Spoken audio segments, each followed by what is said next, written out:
Discuss क्या करना है, तो आज की क्लास में हमें क्लास 9 बिहार बोर्ड में आपका पाठ 8 चतुर्भुज में हम लोग 8.1 प्रश्नावली को कर रहे थे, जिसमें से हम लोगों ने आपका प्रश्नावली 8.1 का प्रश्न संख्या 1, 2, 3 और 4 खत्म कर लिया था। यानी आज के क्लास में आपको क्वेश्चन नंबर क्या देखना है, 5, यानी क्वेश्चन नंबर 5 देखना है। ठीक है, तो क्वेश्चन नंबर 5 को देखना है तो चैप्टर जो है वो लिख लीजिए। चैप्टर जो है वो कितना है आपका 8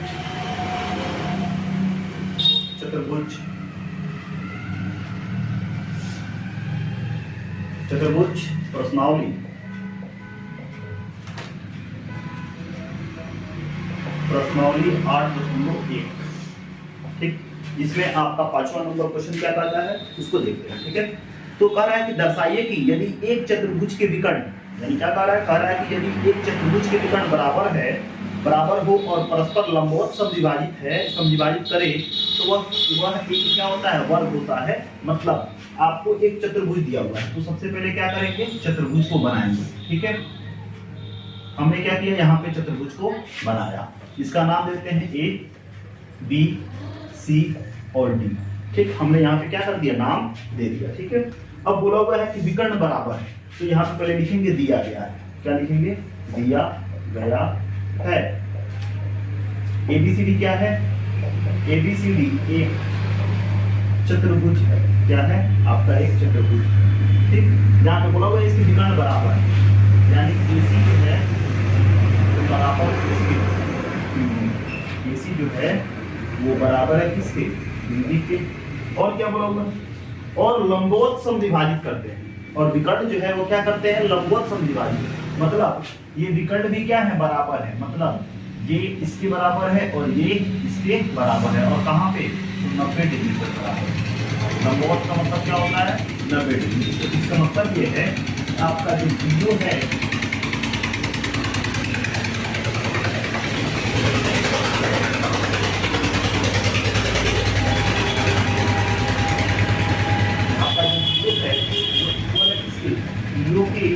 और एओ जो है वो इक्वल है किसके, सीओ के। इतना दिया हुआ है, इतना आपको दे दिया हुआ है।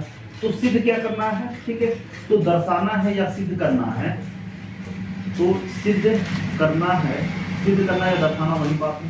तो सिद्ध करना है कि आपका जो एबीसीडी है, एबीसीडी क्या है, एक वर्ग है, एक वर्ग है।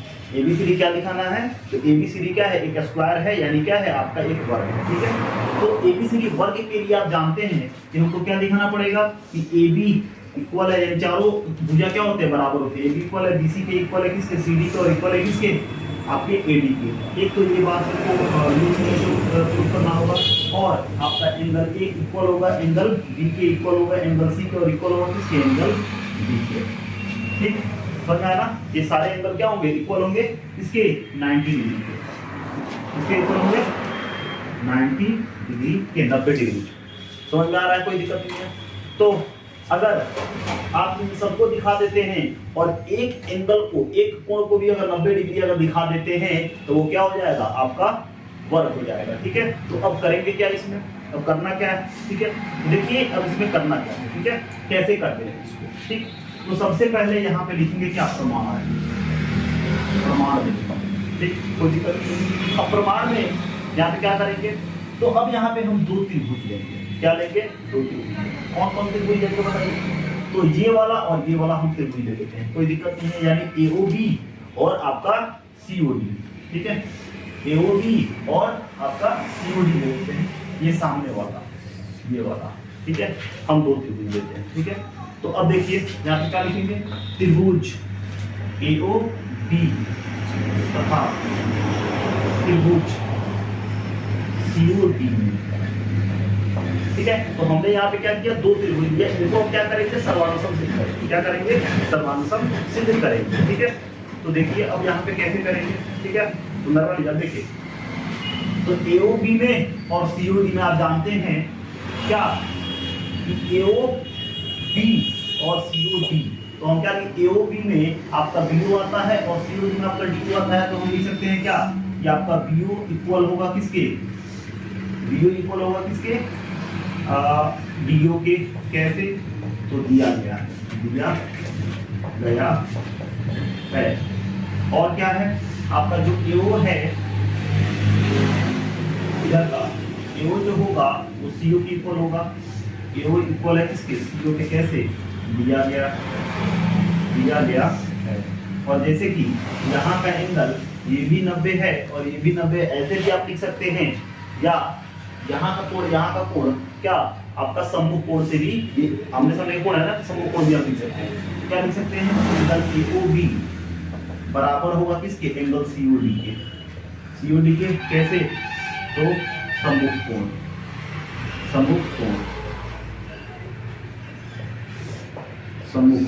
तो इस तरह से बताइए आपका ये त्रिभुज जो है वो सर्वांशम हुआ कि नहीं हुआ। हम लिख सकते हैं इसीलिए त्रिभुज सर्वांशम है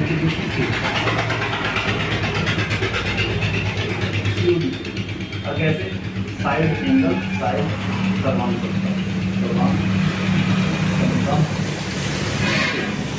तो इस तरह से ये इसके हमने क्या किया, ये त्रिभुज इसके इक्वल हो गया। इसका मतलब क्या है, A B C D equal हो जाएगा, ए बी सी डी के इक्वल हो जाएगा कैसे, सी डी से। कैसे सी डी से होगा नहीं होगा बताइए, समझ में आ रहा है, कोई दिक्कत नहीं है। ठीक, उसी तरह अगर हम बात करें तो ये एंगल यहाँ पे अगर हम इसको ओ दे देते हैं, इसको अगर ओ लिख देते हैं, ठीक है, तो एंगल ए ओ यहाँ पे ओ ए बी यानी ये एंगल और ये एंगल भी क्या होगा, इक्वल होगा कि नहीं होगा, सीपीसीडी से होगा ना। तो हम क्या लिख सकते हैं, ओसीडी क्या हो जाएगा आपका, ओसीडी, ठीक है। और क्या लिख सकते हैं आपका ओएबी, ये दोनों जो एंगल होंगे वो बराबर होंगे कि नहीं होंगे बताइए, बराबर हो जाएंगे कि नहीं हो जाएंगे। ठीक, कोई दिक्कत है तो बोलिए।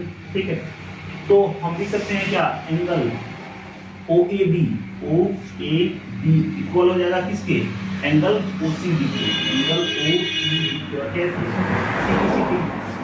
कैसे CPCD से इक्वल होगा। लेकिन अगर ध्यान दें तो ये एंगल और ये एंगल क्या है, अंतः एकांतर कोण बनते हैं कि नहीं बनते हैं, अंतः एकांतर कोण है कि नहीं है, समझ आ रहा है ना। ये क्या है, अंतः एकांतर कोण है। तो हम क्या लिख सकते हैं, हम यहाँ पे लिख सकते हैं कि आपका लेकिन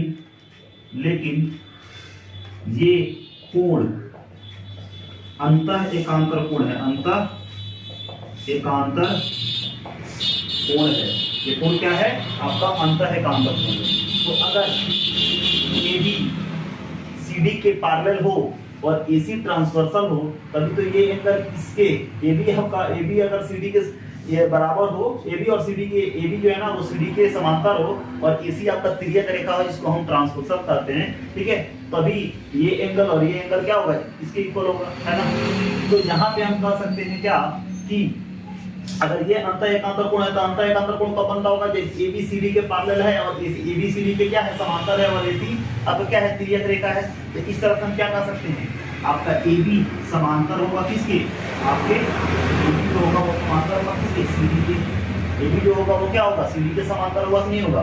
और समझ में आ रहा है, कोई दिक्कत नहीं है। तो इस तरह से बताइए, हम जानते हैं कि अगर किसी चतुर्भुज के एक सम्मुख भुजाएं क्या हो, आपका बराबर भी हो और समांतर भी हो, तो वो क्या होती है, समांतर चतुर्भुज होता है। क्या होता है, एक समांतर चतुर्भुज होता है। तो हम यहाँ पे क्या लिख सकते हैं, लिख सकते हैं इसीलिए ABCD यानी इसके अनुसार इसको अगर मान लेते हैं 1 और इसको मान लेते हैं अगर 2, तो हम लिख सकते हैं समीकरण 1 तथा 2 से, समीकरण 1 तथा 2 से हम कह सकते हैं ABCD एक क्या होगा, एक समांतर चतुर्भुज है। ABCD क्या हो गया, एक समांतर चतुर्भुज। हमने यहाँ पे क्या कर दिया, सिद्ध कर दिया, कोई दिक्कत नहीं है। ठीक है, तो अगर AB समांतर, ABCD जो है ना अगर एक समांतर चतुर्भुज है हो गया, तो हम कह सकते हैं कि आपका BC भी होगा ना वो AD के क्या होगा, समांतर होगा, और जो समांतर होता है वो क्या होता है, इक्वल भी होता है। तो हम यहाँ पे लिख सकते हैं BC जो होगा वो इक्वल होगा किसके, BC जो होगा वो बराबर होगा किसके, AD के, क्योंकि समांतर चतुर्भुज के सम्मुख भुजाएं भी क्या होती है, आपके बराबर होते हैं। ठीक है, कोई दिक्कत है तो बताइए। तो अब यहाँ पे क्या करेंगे, अब यहाँ पे AOB क्या करेंगे, यहाँ पे अब यहाँ पे ले लेंगे AOB और त्रिभुज क्या आपका AOD। ठीक है, ये दोनों त्रिभुज ले लेते हैं, ठीक है। अब लिखेंगे यहाँ पे अब त्रिभुज AOB तथा त्रिभुज AOD।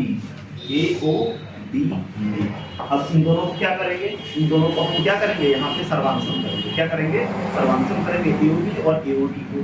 तो अब बताइए यहाँ पे इसमें और इसमें आपका AD AB के इक्वल होगा कि AD, हाँ ठीक है, कोई दिक्कत नहीं। तो इन दोनों त्रिभुज में अगर हम देखें तो क्या आपका DO जो होगा वो OB के इक्वल होगा। यहाँ पे लिख सकते हैं क्या, DO इक्वल है किसके, OB के। और कैसे, तो दिया गया है,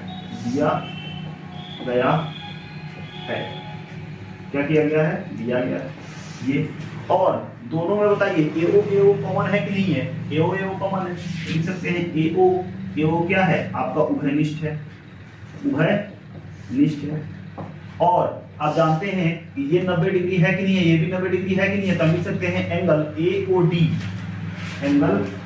AOD बराबर है किसके, एंगल AOB के, एंगल AOB का। कैसे, प्रत्येक कोण 90 डिग्री, प्रत्येक कोण 90 डिग्री। तो क्या हो जाएगा, त्रिभुज आपका AOB सर्वांगसम हो जाएगा किसकी, त्रिभुज आपके AOB। और कैसे, तो साइड एंगल साइड सर्वांग समता। तो इस तरह से अब बताइए यहाँ पे, तो AB AD के इक्वल होगा कि नहीं होगा, इसीलिए AB इक्वल हो जाएगा किसके, AD के। कैसे, CPCD से, है कि नहीं है, कोई दिक्कत है, समझ में आ रहा है। तो अगर हम देखें कि AB किसके इक्वल है, CD के इक्वल है, और AB AD के इक्वल है, और आपका AD BC के इक्वल हो गया कि नहीं हो गया, तो हम यहाँ पे क्या कर सकते हैं कि आपका क्या है, AB CD के इक्वल है। तो इसीलिए हम लिख सकते हैं कि AB इक्वल है किसके, आपके CD के, ठीक है। AB किसके इक्वल है, आपके CD के, और AB किसके इक्वल है, AD के। यहाँ पे लिख सकते हैं AD के, और AD किसके इक्वल है, BC के, चारों भुजा बराबर हो गए कि नहीं हो गए। तो यहाँ पे चारों भुजाएं क्या हो गए, बराबर हो गए, ठीक है। तो ये तो चारों भुजा तो बराबर हो गया, यहाँ पे ये पहली बात आ गया। और हमको दिखाना है क्या, कि ये एंगल जो है वो क्या है, आपके 90 डिग्री है, ठीक है, कोई दिक्कत नहीं है। तो अब यहाँ पे क्या करेंगे, अब यहाँ पे दो त्रिभुज लेंगे, यही आपका जो फिगर बना हुआ है इसको लेंगे, ठीक है। ऐसे बना हुआ था, ये भी ऐसे बना हुआ था, यह है आपका A, यह आपका B, यह आपका C और यह आपका D, ठीक है।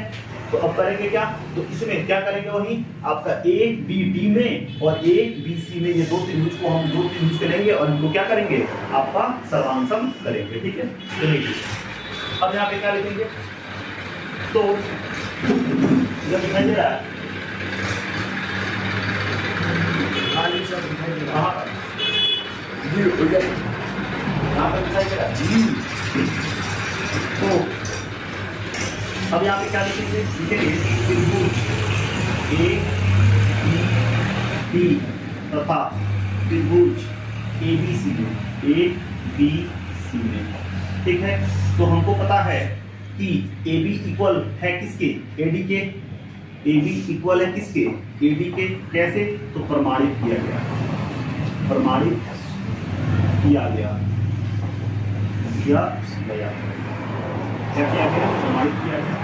और यहाँ पे AO दोनों में आता है कि नहीं आता है, तो AO क्या हो जाएगा, उभयनिष्ठ, ये हो जाएगा, ठीक है। AO उभयनिष्ठ कैसे हो जाएगा, आपका ABD में आपका AB आता है और ABC में आपका AB आता है, यानी AB क्या हो जाएगा, उभयनिष्ठ हो जाएगा, ये हो जाएगा, ठीक है। और क्या है, और क्या हम कर सकते हैं, और देखिए, ठीक, तो ये तो आपका उभयनिष्ठ हो गया, ठीक है, कोई दिक्कत नहीं है। और आपको क्या मिला हुआ है, और जैसे कि हमने यहाँ पे प्रूफ कर दिया है, ठीक है, AB AD के तो इक्वल हो गया, कोई, ठीक है, AB AD के इक्वल कैसे हो,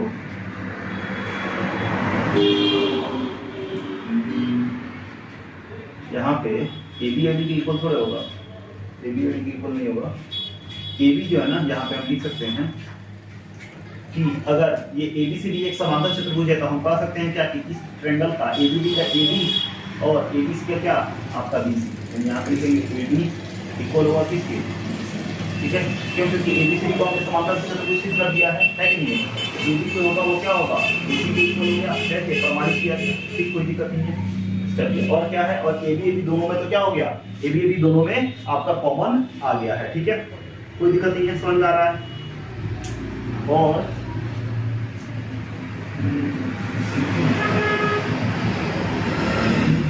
और एसी, बीडी और एसी हमको बोला हुआ है यहाँ पे, बीडी और एसी तो दिया हुआ है ना, यानी एबी तो कॉमन आ गया, एडी और बीसी प्रमाणित किया गया, क्योंकि क्या है समांतर चतुर्भुज है, क्या बोलते हैं समांतर चतुर्भुज है। और आपको ये तो एबीसी में आपका एसी विकर्ण आता है, और एबीडी में आपका बीडी विकर्ण आता है कि नहीं आता है, बीडी। और ये क्या है, या क्या है, या दया है। तो इस तरह से बताइए आपका त्रिभुज एबीडी सर्वांशम हो गया त्रिभुज किसके, एबीसी के, और कैसे, एस एस एस सर्वांशम आप लिख लीजिएगा, ठीक है। तो इस तरह से बताइए आपका कोण ए, यहाँ पर लिखते हैं इस तरह से, कोण ए इक्वल हो गया कोण बी के, कैसे, सीधी से, लेकिन हम जानते हैं कोण ए प्लस कोण बी कितना होगा, 180 होगा कि नहीं होगा, क्यों, क्या लिख सकते हैं, सह अंतःकोण योग नियम, सह अंतःकोण योग नियम से। तो हम यहाँ पे क्या लिख सकते हैं, कोई भी जो है ना सह-अंतःकोण नियम आप जानते हैं, ठीक है। तो एंगल ए इज ठीक है, एंगल बी को हम लिख सकते हैं ए बराबर 180, क्यों, क्योंकि हमको पता है कि एंगल ए इक्वल है किसके, एंगल बी का अभी हमने जो सीख किया है, ठीक है। तो अब आगे क्या लिख सकते हैं, 2 एंगल ए बराबर कितना हो गया 180, 2 से कटेगा 180 कितना बार में 90, तो कोण बी क्या आ जाएगा 90 डिग्री के इक्वल है कि नहीं। तो अगर ये समांतर चतुर्भुज है, अगर ए 90 आया, ए अगर 90 आया तो 80 90 आएगा कि नहीं आएगा, आ जाएगा, क्योंकि समांतर चतुर्भुज के क्या बोलते हैं, सम्मुख कोण बराबर होते हैं। तो अगर ए 90 है तो कोण सी भी क्या हो जाएगा 90 हो जाएगा, है कि नहीं है, ठीक है। और कोण बी अगर 90 है तो कोण डी क्या हो जाएगा आपका 90 डिग्री हो जाएगा, ठीक है, ठीक है, कोई दिक्कत नहीं है, ठीक है, क्योंकि समांतर चतुर्भुज हमने प्रूव कर दिया है ना। तो ए भी 90 बी भी 90, तो ए का कोई कोण आता है सी, है ना, ए के सम्मुख कोण कौन है आपका सी है, क्यों, किसके सम्मुख कोण बराबर होते हैं, तो समांतर चतुर्भुज के सम्मुख कोण क्या होते हैं, बराबर होते हैं, ठीक है। तो ए अगर 90 है तो सी भी 90 हो जाएगा, और बी अगर 90 है तो डी भी 90 हो गया, ठीक है। तो एबीसीडी हमने इसको दिखा दिया, और इसको भी हमने यहाँ पे प्रूव कर दिया, क्या, ये आपका angle A, angle B, angle C और एंगल डी क्या होते हैं 90 डिग्री होते हैं। और इस तरह से आपका फर्स्ट नंबर क्वेश्चन खत्म हो गया। अब देखते हैं क्या, चलिए अगले क्वेश्चन देखते हैं, क्या क्वेश्चन नंबर 6, क्वेश्चन नंबर 6 क्या कहता है। तो अब जो है ना आपको देखना है क्या, question number 6, question number 6, question number 6 में क्या बोल रहा है कि एबीसीडी क्या है, एबी समांतर चतुर्भुज एबीसीडी एक विकर्ण एसी को कोण ए, समांतर चतुर्भुज एबीसीडी का विकर्ण एसी कोण ए को समविभाजित करता है। मतलब सबसे पहले एक एबीसीडी समांतर चतुर्भुज बनाइए, ये है ए, ये है बी, ये है सी, ये है डी, ठीक। तो यहाँ पे क्या दिया गया है, तो दिया गया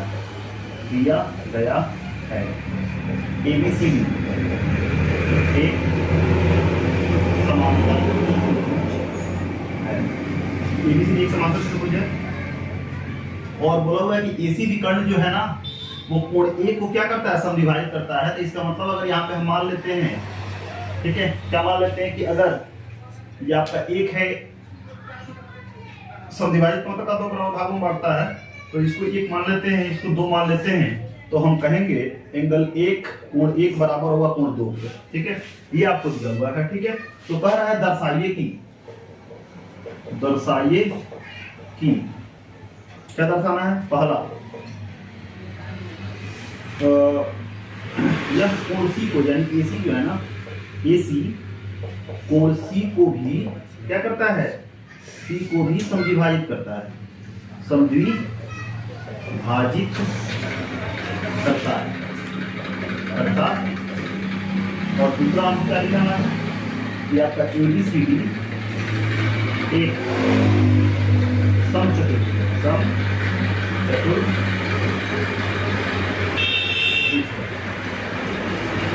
एक समचतुर्भुज का मतलब क्या है, इसके चारों भुजाएं क्या है, बराबर है, ये हमको क्या कर देना है, ये हमको आपको सिद्ध करते हैं, ठीक है, कोई दिक्कत नहीं, समझ में आ रहा है, ठीक है। तो अब यहाँ पे बोला हुआ है, जब यहाँ पे लिखिए क्या प्रमाण, पहला ठीक है। तो जैसे कि दिया हुआ है एबीसीडी एक समांतर चतुर्भुज है, एबीसीडी क्या है, एक समांतर चतुर्भुज है। तो अब बताइए एबीसीडी अगर एक समांतर चतुर्भुज है तो हम कहेंगे कि आपका जो AB है वो समांतर होगा कि नहीं होगा CD के, AB जो होगा वो समांतर होगा CD के। और AC अगर तिर्यक रेखा है, AC क्या है आपका तिर्यक रेखा है, AC क्या है आपका तिर्यक रेखा है। तो अब बताइए अगर इसको हम कर देते हैं 3 और इसको कर देते हैं 4 तो हम क्या कहेंगे, कोण 1 बराबर होगा कोण 4 के, कैसे, अंतर एकांतर कोण, अंतर एकांतर कोण से है कि नहीं। और कोण 2 3 के इक्वल हुआ नहीं होगा, कोण 2 इक्वल हुआ किसके, कोण 3 के, क्या है, अंतर एकांतर कोण ही, अंतर एकांतर कोण है कि नहीं। इतना बात समझ में आया कि नहीं आया, कोई दिक्कत। तो अगर AC जो है समांतर चतुर्भुज के विकर्ण AC जो है वो कोण OA को समद्विभाजित करता है। समद्विभाजित का मतलब क्या, दो बराबर भागों में बांट दिया, इसका मतलब है कि एंगल 1 एंगल 2 के इक्वल। और बोला हुआ है कि आपको दिखाना है पहला में कि AC जो है ना वो कोण C को भी विभाजित करता है, कोण C को भी विभाजित करता है। इसका मतलब ये है कि हम 3 और 4 को बराबर दिखा दें तो हम कह सकते हैं क्या कि AC जो है ना वो कोण C को भी क्या करता है, विभाजित करता है। तो हमारा स्ट्रेटेजी यही रहेगा कि 3 को 4 को क्या कर देना, बराबर कर देना, ठीक है, कोई दिक्कत नहीं है। तो अब यहाँ पे इतना बात तो समझ में आता है, लिखेंगे लेकिन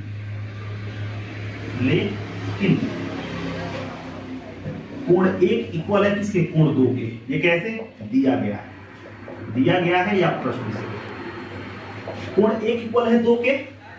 तो अब बताइए कि 1 के बदले में हम क्या लिख सकते हैं। तो यहाँ पे अगर इसको हम मान लेते हैं 1 और इसको मान लेते हैं 2, ठीक है, या मानने की कोई जरूरत नहीं है, हम लोगों ने पहले ही यहाँ पे लिख चुके। तो 1 के बदले में हम 4 लिख सकते हैं कि नहीं लिख सकते, लिख सकते हैं, क्यों, क्योंकि 1 4 के इक्वल है, ठीक है। तो हम यहाँ पे 1 के बदले में लिखेंगे क्या, 4, और 2 के बदले में हम क्या लिख सकते हैं, 3 लिख सकते हैं कि नहीं लिख सकते हैं, लिख सकते हैं यहाँ पे 3, ठीक है, कोई दिक्कत नहीं है। और यहाँ पे लिख देंगे चूंकि कोण 1 इक्वल है किसके, कोण 4 के, और कोण 2 इक्वल है किसके, कोण 3 के, ठीक है, इसीलिए 4 3 के इक्वल हो गया। और देखिए 3 और 4 के इक्वल हो गया तो हम क्या कर सकते हैं, हम लिख सकते हैं इसीलिए AC विकर्ण कोण C को भी क्या करता है, समद्विभाजित करता है, समद्विभाजित करता है।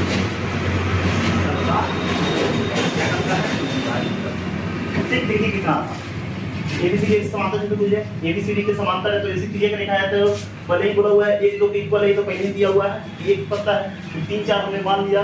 तो अगर 3 4 को इक्वल दिखा देते हैं तो कोण आपका 3 4 अगर इक्वल हो गया, इसका मतलब क्या है कि AC जो है ना वो कोण C को भी विभाजित करता है। अब इसके अनुसार 1 4 के इक्वल होगा, 2 3 के इक्वल होगा, अंतर एकांतर कोण, लेकिन हमको पता है 1 2 के इक्वल है, दिया गया है। तो 1 के बदले में हम 4 लिख सकते हैं क्योंकि 1 4 के इक्वल है, हमने पहले ही प्रूव कर चुके हैं। और 2 3 के इक्वल है तो हम 2 की जगह पे 3 लिख सकते हैं, क्यों, यहाँ पे रीजन भी दिया गया है कि 1 4 के इक्वल है, 2 3 के इक्वल है, इसलिए जो है 1 के बदले में हम 4 लिख सकते हैं और 2 के बदले में 3 लिख सकते हैं। और जैसे कि 3 4 के इक्वल हो गया, इसका मतलब क्या है कि AC विकर्ण जो है ना आपको कोण C को भी क्या करता है, कोण C को भी समद्विभाजित करता है। इतना बात समझ में आया। अब दूसरा नंबर हमको सिद्ध करना है, पहला तो आपका सिद्ध हो गया।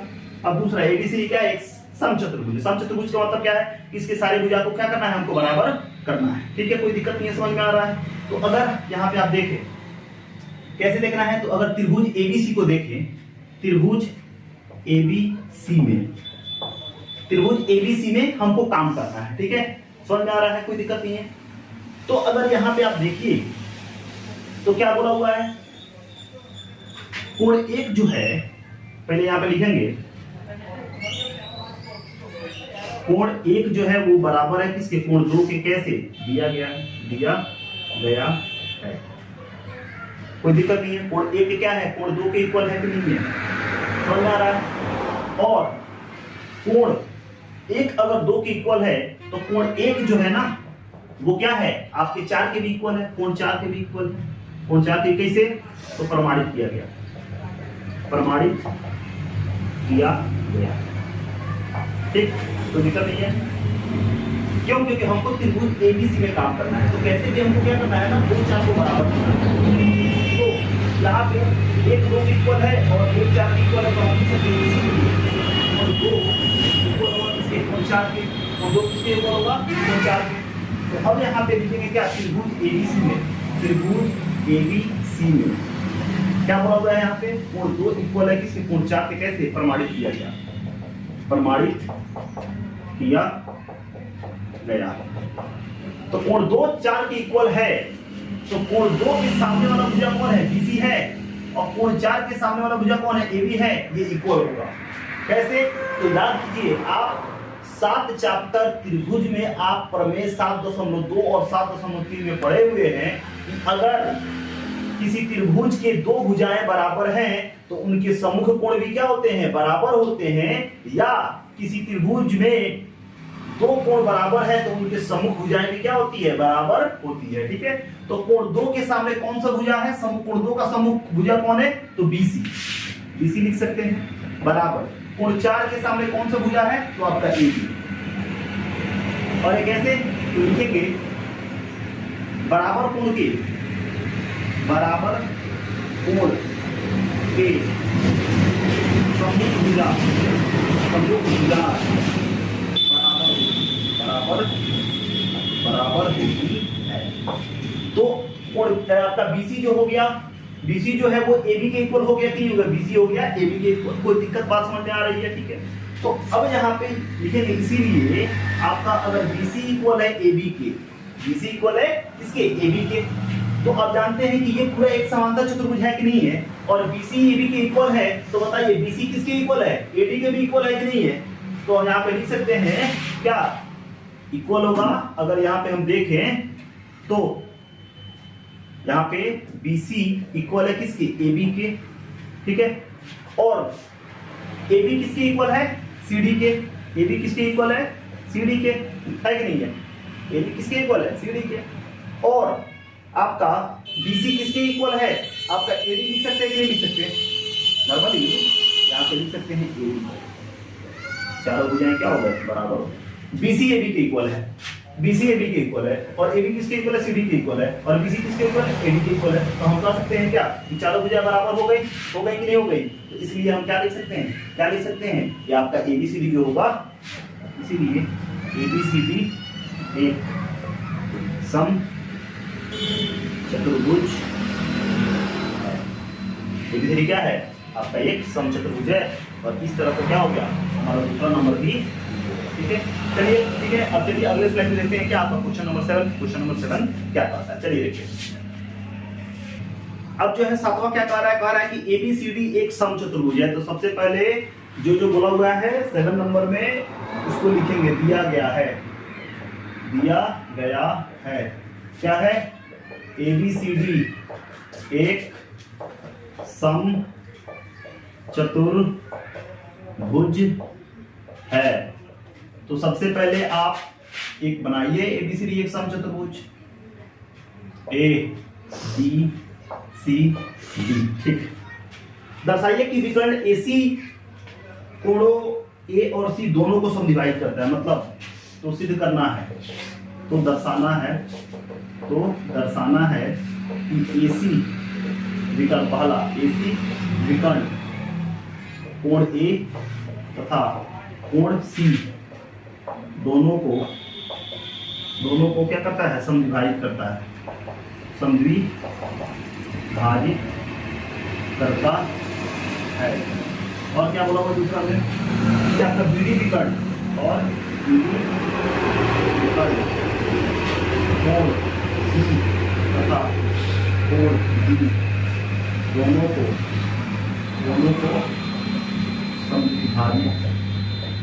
समद्विभाजित करता है। क्या करता है, समद्विभाजित करना है, ये करता है, ये हमको क्या करना है, सिद्ध करना है। ठीक, तो समझिए, पहला का प्रमाण देखेंगे। पहले बोला है AC विकर्ण, तो इसके लिए ये करेंगे। ठीक, कोई दिक्कत नहीं है। इसको मान लेते हैं क्या, 1, इसको मान लेते हैं 2, इसको मान लेते हैं 3, और इसको मान लेते हैं 4। ठीक, ये हम कर रहे हैं, कोई दिक्कत? चलिए पहला अंक देखना। तो अब जानते हैं ABCD एक समचतुर्भुज है।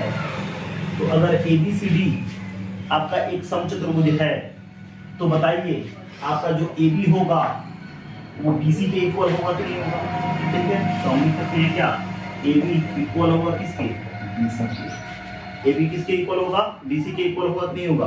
तो AB BC के इक्वल होगा। ठीक है, तो बताइए अगर भुजा बराबर है किसी त्रिभुज, अगर ABC त्रिभुज में अगर हम देखें तो ABC त्रिभुज में आपका AB और BC बराबर है, तो BC के सामने कौन है, कोण 2, और AB के सामने क्या होते हैं, BC के सामने कौन है, कोण 2, तो यहां पर लिखेंगे कोण 2। AB के सामने कौन है, तो कोण 4। तो कोण 4 जो होगा ना वो कोण 2 के क्या होगा, इक्वल होगा। कोण 4 जो होगा वो कोण 2 कैसे लिखेंगे, यहाँ पे क्या, बराबर भुजा के सम्मुख कोण बराबर होते, कोई दिक्कत? 4 2 के क्या होगा, 4 जो होगा वो 2 के इक्वल होगा, कोई दिक्कत नहीं, समझ में आ रहा है? 4 2 के इक्वल होगा। ठीक है, कोई दिक्कत नहीं, 4 2 के इक्वल होगा, 2 के इक्वल होगा। तो अगर 4 2 के इक्वल है, क्या है, 4 2 के इक्वल।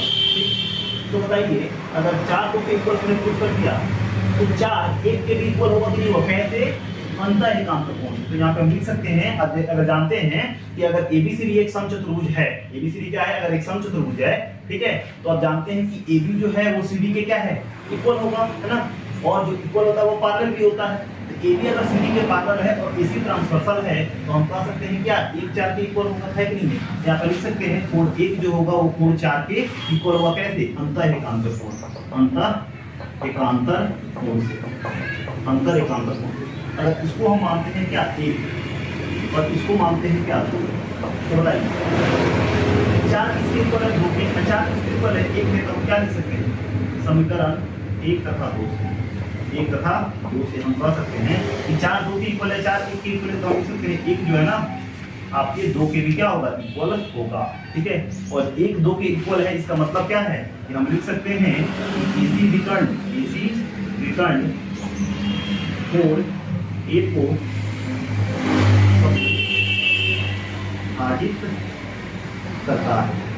समविभाजित करता है। ठीक, कोई दिक्कत नहीं, समझ में आ रहा है? ठीक है, अब इसमें आ जाए, इस त्रिभुज में आ जाए, क्या करते हैं, अब अगले वाले त्रिभुज में आ जाए। तो इसी तरह अगर हम देखें तो AD जो होगा वो CD के इक्वल होगा कि नहीं होगा, लिखेंगे क्योंकि AD इक्वल है किसके, CD के कहते हैं। तो आप लिख सकते हैं ये समचतुर्भुज है ना, समचतुर्भुज है। ठीक है, यानी कि दिया गया है। अब ऐसे भी आप लिख सकते हैं AB इक्वल होगा किसके, क्योंकि अगर समचतुर्भुज है तो AB इक्वल होगा किसके, BC के इक्वल होगा किसके, CD के इक्वल होगा किसके, AD के, है ना। अब लिख सकते हैं दिया गया है। ठीक है, तो AD CD के इक्वल है, अगर AD CD के इक्वल है तो AD के सामने वाला कौन है, AD के सामने वाला कोण कौन है आपका, कोण 3, और DC के सामने वाला कौन है, कोण 1, इक्वल हुआ क्यों, बराबर भुजा के सम्मुख कोण बराबर होते हैं। ठीक है, अब इसको मान लेते हैं क्या, हम मान लेते हैं आपका 1 तो है ना, 3 मान लेते हैं, 1 3 के इक्वल हो गया, कोई दिक्कत है? तो अगर 1 3 के इक्वल है, अगर 1 3 के इक्वल है तो बताइए 1 4 के इक्वल होगा कि नहीं होगा? अगर 1 3 के इक्वल है तो 1 4 के भी इक्वल होगा, क्यों, लिखेंगे एंगल 1 इक्वल होगा किसके, एंगल 4 के, कैसे, आपका अंतर एकांतर कोण। ठीक है, कोई दिक्कत? इसको मान लेते हैं 4। तो अब बताइए 1 3 के भी इक्वल है और 1 4 के इक्वल है, तो हम क्या कर सकते हैं, तो हम कह सकते हैं इसलिए कोण 4 जो होगा वो इक्वल होगा किसके, कोण 3 के, है ना, और 4 जो होगा वो कोण 3 के इक्वल होगा। तो कोण 4 3 के इक्वल होगा, इसका मतलब क्या है, इसका मतलब है इसीलिए हम कह सकते हैं क्या कि आपका AC कोण C को भी, AC कोण C को AC क्या करते हैं, AC विकर्ण कोण C को समद्विभाजित करता है, समद्विभाजित करता है। तो हमें क्या जाना है, AC कोण A को समद्विभाजित कर रहा है, AC कोण C को भी समद्विभाजित कर रहा है, इसलिए लिख सकते हैं कि AC विकर्ण कोण A तथा कोण C दोनों को क्या करता है, दोनों को आपका समद्विभाजित करता है, समद्विभाजित करता है, क्या करता है, समद्विभाजित करता है। यहाँ पे एक बात जो है यहाँ पे आपका प्रूफ हो गया, एक बात जो है ना यहाँ पे प्रूफ हो गया। ठीक है, आप इसको जो है अब हम हट जाते हैं, इसको आप लिख लीजिए। ठीक है, क्योंकि एक और हमको यही काम सेम टू सेम करना है, क्या बीडी वाला में। तो अब क्या करेंगे ना, अब एक तो AC बोला हुआ था, AC से हमने खींचा, अब बोला हुआ BD विकर्ण, तो BD से यानी एक हम फिर से यहाँ पे ट्रायंगल बनाएंगे और BD में विकर्ण देंगे और इसको 3 4 तो 5 6 7 8 करेंगे और फिर वही काम करेंगे और हमारा यहाँ पे आंसर आएगा। ठीक है, तो अब यहाँ पे क्या करेंगे ना, हम यहाँ से लेकर पहला तरीका जो आपका हल है, सबको हल को जो है ना अब रिवाइज करेंगे क्योंकि दूसरा नंबर करना है। ठीक है, तो इसको हम मिटाएंगे, तो आपको लिखना हो तो आप पहले लिख लीजिएगा, स्क्रीनशॉट लेना है तो स्क्रीनशॉट ले लीजिए, अब इसको मिटाएंगे। ठीक है, अब चलिए अब देखते हैं क्या कि आपका दूसरा नंबर क्या कहता है। तो हम लोगों ने तो एक पार्ट को खत्म कर लिया ना, अब क्या करना है, दूसरा पार्ट करना है। तो इसके लिए अब क्या करेंगे, इसको मिटाएंगे क्योंकि AC के अनुसार तो हमने काम कर दिया, अब BD के अनुसार काम करना है। किसके अनुसार काम करना है, BD के अनुसार काम करना है, BD के अनुसार। आप जो है ना इस फिगर को दो बार बनाएंगे। ठीक है, AC के लिए ये रहने दीजिएगा और BD के लिए जो है ना आप दूसरा बनाइए। ये हो गया अब BD। तो 1 2 3 4 मानेंगे ना, इसको मानेंगे क्या 5, इसको मानेंगे 6, ठीक है, इसको मान लेंगे 7 और इसको मान लेंगे 8। ठीक है, इसके अनुसार क्या करना है, हमको काम करना है। ठीक है, तो दूसरा नंबर प्रमाण हमको देखना है। तो आप जानते हैं कि ABCD एक यहाँ पे लिखेंगे। अब क्या लिखेंगे, अब लिखने की कोई जरूरत नहीं है। अब यहाँ पे हम क्या लिख सकते हैं, लिख सकते हैं कि आपका AB इक्वल होगा किसके, AD के। AB इक्वल है किसके, AD के। कैसे दिया गया, क्योंकि समझ तो मुझे है ना, दिया गया। तो अगर AB AD के इक्वल है तो AB के सामने कौन है, आपका कोण 7 और AD के सामने कौन है, आपका कोण 5। इक्वल हुआ क्यों, बराबर भुजा के सम्मुख कोण, बराबर भुजा के सम्मुख कोण बराबर होते हैं, बराबर होते हैं, कोई दिक्कत नहीं है। 5 तो क्या हो गया, 7 जो है ना वो 5 के इक्वल हो गया। ठीक है, कोई दिक्कत नहीं है। अब अगर 7 5 के इक्वल है तो 7 6 के इक्वल होगा नहीं होगा, लिखेंगे यहाँ पे लिखिएगा 7 क्या होगा, इक्वल होगा किसके, 6 के। कैसे, अंतर एकांतर कोण, अंतर एकांतर कोण। तो वहां पे हम क्या किए थे, 1 2 3 4 की तरह, तो यहाँ पे इसको मान लेंगे क्या 5, इसको मान लेंगे क्या 6, क्या मान लेंगे 6 मान लेंगे। ठीक है, तो लिखेंगे समीकरण 5 और 6 से, समीकरण 5 तथा 6 से। तो 7 5 के इक्वल है और 7 6 के इक्वल है, तो बताइए कोण 5 कोण 6 के इक्वल होगा कि नहीं होगा, हो जाएगा। और कोण 5 6 के इक्वल होगा तो हम लिख सकते हैं, इसलिए BD कोण B को समद्विभाजित करता है, समद्विभाजित करता है। ठीक है, ये वाला बात हो गया। तो 5 7 के अनुसार तो कम कर लिए ना, यानी AB और AD के लिए अब क्या लेंगे, BC और DC लिखेंगे। अब आपका जो BC है वो इक्वल है किसके, CD के। BC इक्वल है किसके, CD के। और कैसे,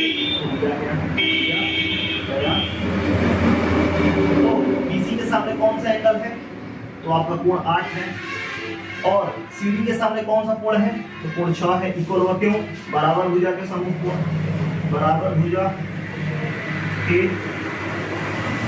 सम्मुख कोण, सम्मुख कोण बराबर होते हैं, बराबर होते हैं, कोई दिक्कत नहीं है। 8 6 के इक्वल हो गया। तो अगर 8 6 के इक्वल हो गया तो 6 7 के भी इक्वल होगा, इसलिए लिख सकते हैं कोण 6 7 के इक्वल कैसे, अंतर एकांतर कोण, अंतर एकांतर कोण से।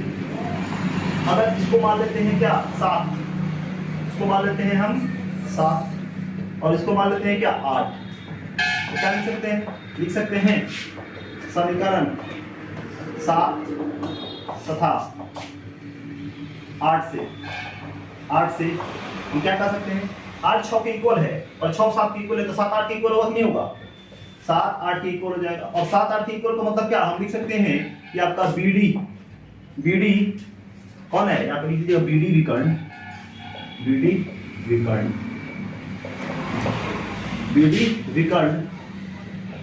और 7 8 से कौन बन रहा है, BD विकर्ण और D को समविभाजित करता है। अब देखिए BD D को भी समविभाजित करता है और BD D को भी समविभाजित करता है, तो इसलिए हम क्या लिख सकते हैं, लिख सकते हैं BD विकर्ण कोण B तथा कोण B तथा कोण D दोनों को समविभाजित करता है, और इस तरह से क्या हो गया आपका सिद्ध हो गया। तो इस तरह से हमारा जो प्रश्न था वो 7 नंबर वो खत्म हो गया। अब चलिए अगला क्वेश्चन आपका देखते हैं, क्या क्वेश्चन नंबर 8, ठीक है। तो देखने में ये बड़ा है लेकिन इसमें दम नहीं है, ठीक है। चलिए अब देखते हैं क्वेश्चन नंबर 8। तो अब जो है ना आपका क्वेश्चन नंबर 8 देखना है, ठीक है, कि क्वेश्चन नंबर 8 क्या बताता है, ठीक है। तो क्वेश्चन नंबर 8 में बोला हुआ है कि ABCD एक आयत है, सबसे पहले लिखेंगे दिया गया है, क्या है, ABCD एक आयत है, क्या है, आयत है, ठीक है। तो सबसे पहले आप बनाइए ABCD एक आयत बनाइए, ठीक है, ABCD आयत बोला हुआ है जिसके विकर्ण AC विकर्ण जो है ना वो कोण A और कोण C दोनों को डिवाइड करता है। मतलब क्या, अगर इसको एक इसको 2 मानते हैं और इसको हम 3 इसको हम 4 मानते हैं, तो बोला हुआ है कोण 1 बराबर है कोण 2 के और कोण 3 बराबर है किसके, कोण 4 के। देखो बोला हुआ है कि जो ABCD आयत का जो विकर्ण है वो कोण A और कोण B दोनों को समविभाजित करता है, मतलब 2 बराबर भागों में बांटता है। तो हमने अगर 1 2 मान लिया इसमें 1 को और 3 4 मान लिया तो 1 2 के इक्वल होगा, 3 4 के इक्वल होगा, ठीक है। हाँ ठीक है, इतना कर रहा है तो दर्शाना है, पहला तो दर्शाना है या दर्शाइए कि पहला ये आपका ABCD एक वर्ग है, ABCD क्या है, एक वर्ग है। और दूसरा हमको ये दिखाना है कि विकर्ण BD दोनों कोणों B और D को समविभाजित करता है, क्या करता है, समविभाजित करता है। मतलब ABCD एक वर्ग है, तब जानिए, ध्यान रखिए कि अगर ABCD अगर एक वर्ग, ठीक है, तब जानते हैं वर्ग के भी चारों कोण 90 डिग्री होते हैं और आयत के भी चारों कोण 90 डिग्री होते हैं, ठीक है। लेकिन तो ठीक है, इसके भी कोण 90 डिग्री होते हैं, ABCD वर्ग के भी 90 डिग्री होते हैं, तो 90 डिग्री हमको दिखाने का जरूरत नहीं है, तो केवल क्या कर देना है, इसके चारों भुजाओं को क्या कर दीजिए, आप बराबर दिखा दीजिए, बात खत्म। क्योंकि आप जानते हैं कि आयत के जो कोण भी होते हैं प्रत्येक कोण 90 डिग्री होते हैं, आपका क्या वर्ग के भी प्रत्येक कोण 90 डिग्री होते हैं, तो 90 डिग्री दिखाने का कोई जरूरत नहीं है। आप केवल चारों भुजा दिखा दीजिए तो ABCD क्या हो जाएगा, आपका एक वर्ग हो जाएगा। समझ में आ रहा है, कोई दिक्कत नहीं है, समझ में आ रहा है, ठीक है। तो अब यहाँ पे लिखेंगे पहला नंबर का प्रमाण, ठीक है। तो अब बताइए कोण 1 कोण 2 की इक्वल है, आपने कैसे लिख दिया सर ये, तो ये क्या है आपका दिया हुआ है, दिया गया है, कोई दिक्कत नहीं है। तो कोण 1 कोण 2 की इक्वल है, कोण 1 कोण 2 की इक्वल है, तो बताइए कोण 2 कोण 3 की इक्वल होगा कि नहीं होगा, तो लिख लेंगे कि कोण 3 इक्वल होगा किसके, कोण 2 के। कोण 3 किसके इक्वल, कोण 2 के कहते हैं अंतर एकांतर कोण, अंतर एकांतर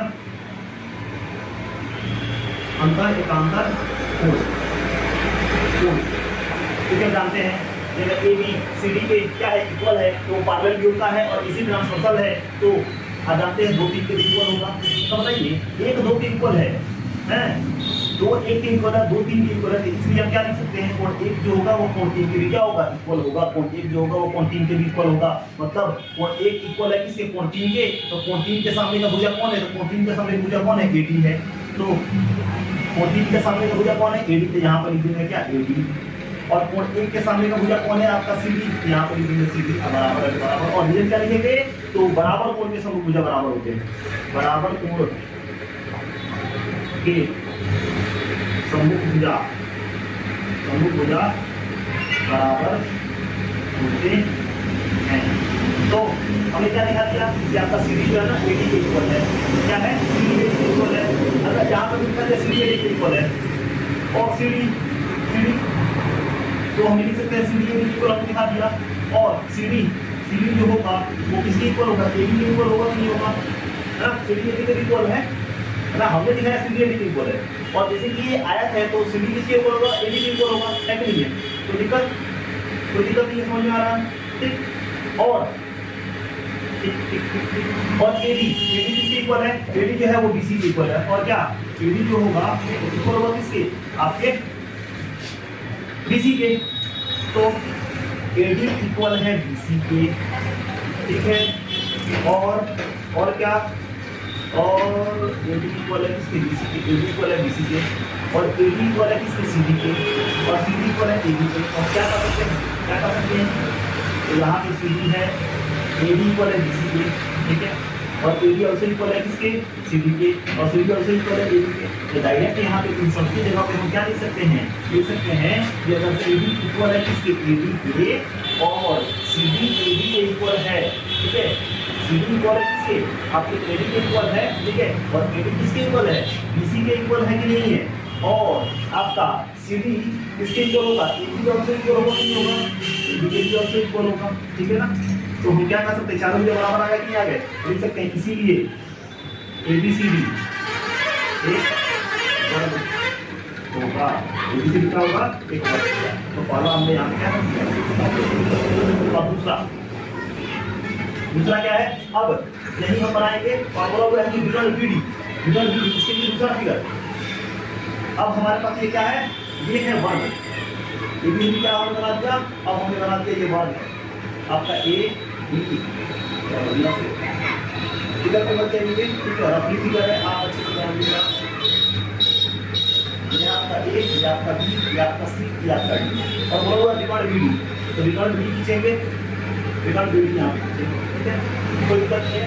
अब B और D का है, जैसे क्वेश्चन 7 में आपने सिद्ध किया है कि B और D को ओरिजिनल से सिद्ध करना है, ठीक है। तो जैसे कि आप जानते हैं कि आपका यहाँ पे दूसरा नंबर हमको प्रूव करना है, जिसमें देखिए प्रमाण में आप जानते हैं कि ABCD एक वर्ग है, और इसका हम नाम देते हैं क्या, ये को 3 4 है ना, यहाँ पे 5 इसको कर देंगे 6 इसको कर देंगे 7 ऐसे कर देंगे।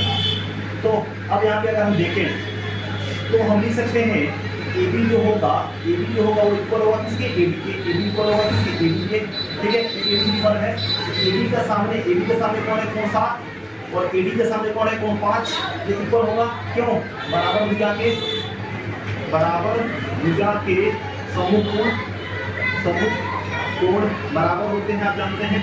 तो 7 5 के इक्वल है कि नहीं है, तो 7 5 के इक्वल है, तो 7 6 के भी इक्वल होगा। 7 जो होगा वो कोण 6 के इक्वल होगा। कैसे, अंतर एकांतर कोण कैसे, क्योंकि अब जानते हैं कि AB अगर CD के इक्वल है तो ABCD के भी पैरेलल भी होगा, समांतर भी होगा। और BD एक त्रिज्या रेखा है तो 7 6 के इक्वल होगा कि नहीं होगा। तो 7 5 के इक्वल 7 6 के इक्वल, तो हम इसलिए लिख सकते हैं क्या कि आपका कोण 5 कोण 6 के इक्वल होगा। और 5 6 के इक्वल होगा, इसका मतलब क्या है, लिख सकते हैं कि BD विकर्ण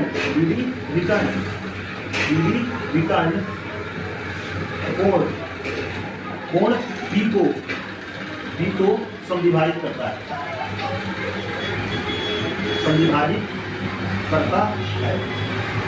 इसी तरह हम क्या लिख सकते हैं, अब ये BC CD के इक्वल है।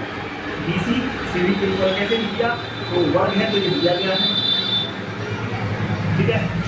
वर्ग है ना, तो दिया गया है, ऐसे भी लिख सकते हैं। तो BC के सामने का कोण कौन है, तो BC के सामने का कोण 8 और CD के सामने का कोण 6। लिखेंगे कैसे, बराबर भुजा के समूह कोण, ठीक है। तो 8 6 के इक्वल है, 8 जो है 6 के इक्वल है। तो बताइए 8 अगर 6 के इक्वल है तो 6 7 के इक्वल होगा, 6 इक्वल होगा किसके साथ के, क्यों? अंतर एकांतर कोण होगा। तो 8 6 के इक्वल 6 7 के इक्वल मतलब 7 8 के इक्वल होगा कि नहीं होगा? यहाँ पे लिख सकते हैं क्या, कोण 7 इक्वल होगा किसके, कोण 8 के। इसका मतलब क्या है कि आपका BD विकर्ण कोण D को समद्विभाजित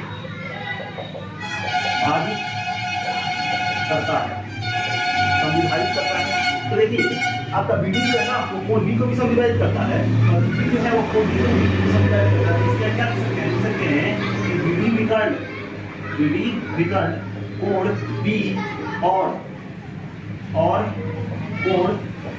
कोण D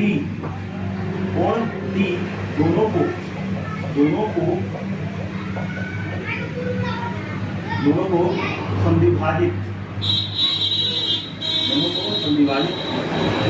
करता है। और फिर क्या आपका सिद्ध हुआ, दूसरा नंबर क्या हो गया आपका सिद्ध हो गया। और इस तरह से हमारा 8वां नंबर क्वेश्चन खत्म हो गया। और फिर एक वीडियो जो है ना बहुत बड़ा हो जाएगा, इसीलिए जो है ना बाकी जो 4 क्वेश्चन है वो अगले वीडियो के माध्यम से आपको मिलेगा, ठीक है। फिर मिलते हैं अगली क्लास में अगले वीडियो के साथ। Thank you.